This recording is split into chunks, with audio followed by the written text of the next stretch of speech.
బోయజు నిజానికి దావీదు వంశానికి పితరుడు అనమాట. ఇతనిలో నుంచి ఇవన్నీ వచ్చాయి. సో పరిగేరుకునేటువంటి వారు కూడా ఇంకా సమృద్ధిగా వదలండి అని కావాలని వదలమంటాడు.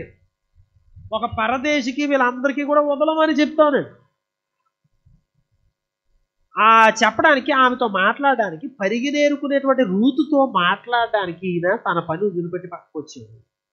పరిగినేరుకునే వారిని ఎవరు పట్టించుకోరు, వాళ్ళ పనోళ్ళే పట్టించుకోరు. సో అనేక మంది పనోళ్ళు ఉన్నారు, అనేక మంది పరిగినేరుకునే వాళ్ళు ఉన్నారు. వారిలో కొత్తగా వచ్చినటువంటి ఒక స్త్రీని పలకరించడానికి ఒక పరదేశి కొరకు తన సమృద్ధిలో నుండి బయటికి వచ్చాడు. ఎవరు? బోయజు. తర్వాత మనం చూసాం, చాలా సంవత్సరాలు కరువు తర్వాత ఫస్ట్ సారి పండింది అండి. చాలా నష్టం. ఒక సుమారు 14-20 సంవత్సరాలు కరువు వచ్చి ఉండొచ్చు బహుశా. మరి అట్లాంటి కరువులో, ఆ కరువుల తర్వాత పంట వస్తే ఎవడన్నా దాచుకుంటాడు, కానీ ఈయన పిసినారిగా వ్యవహరించలేదు పరిగి విషయంలో. అంత మాత్రం కాదు, ఈయన ఏం చేసినాడు,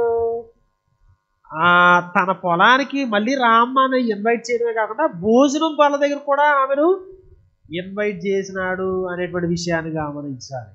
ఇంకా ఈ బోయజు ఎట్లా ఈ గిఫ్ట్స్ని షేర్ చేస్తున్నాడు అంటే, ఆమె యొక్క స్థాయిని దిగజార్చలేదు. ఆమె ఏరుకుంటా ఉంది, రోజంతా ఎండలో కష్టపడుతుందని చెప్పి ఒక కూలోళ్ళ కూడా ట్రీట్ చేయలేదు. తర్వాత పెళ్లి చేసుకున్నాడు ఆయన.